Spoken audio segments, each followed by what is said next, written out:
Ajo që kam bërë përshtypje ishte ditën e djeshme fjalimin e Ramës e përpos fjalimit të gjatë që përsëriti disa herë çështjen e drejtësisë.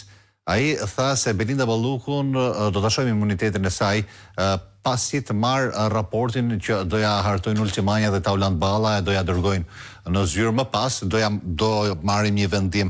A duket se dhe a prisni që ta lëshoj Rama Ballukun siç ka bërë tashmë me gjithë të tjerët, me paraardhësit e saj, me Sajmir Tahirin, me Rion Veliajn, me Arben Ahmetajn, po të nis përmend emra tashmë është lista e gjatë dhe mbaroi edhe minutazhi. Shumë e gjatë. Dhe a prisni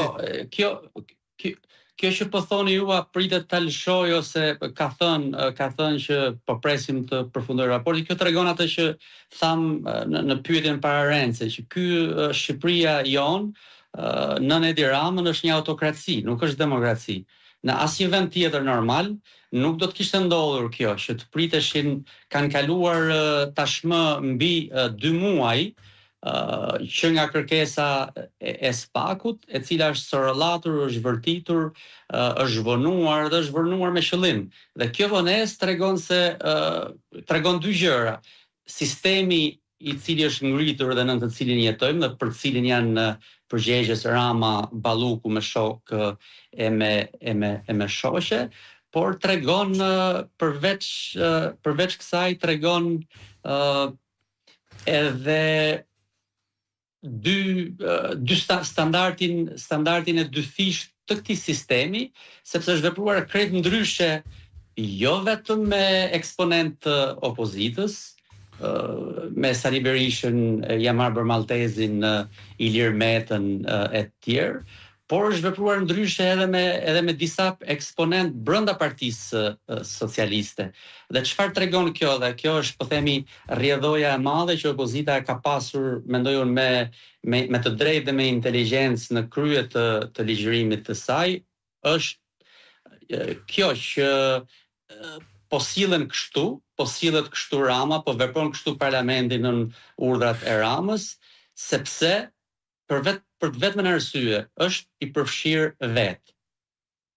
Për asnjë arsye tjetër, për asnjë motiv tjetër nuk do të kishte qenë kjo vonesë, nuk do të pritej edhe komisioni Manja Balla. Që ta përfundojmë, shkojmë te pjesa që Rama mbron Ballukun sepse do të mbroj veten. E fundit, një batutë fundit. Po.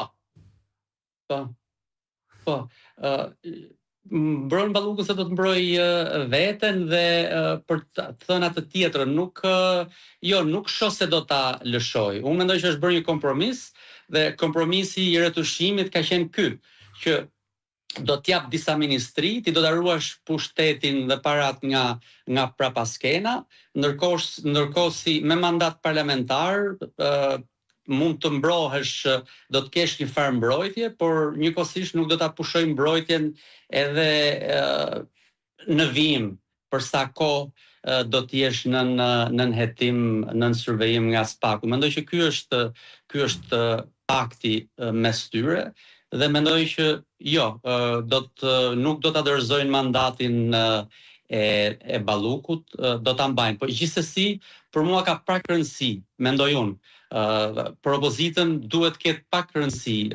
Aksioni është i njëjti, sa kohë personazhet janë të njëjtët dhe mbajnë njëri tjetrin me të njëjtat metoda, të cilat janë qartësisht në kurriz të Shqipërisë shqiptare. Leila, falenderoj që ishe me mua. Falenderoj për ftesën. Kemi ardhur në fund edhe emisionet e kësaj jave Syri Digital.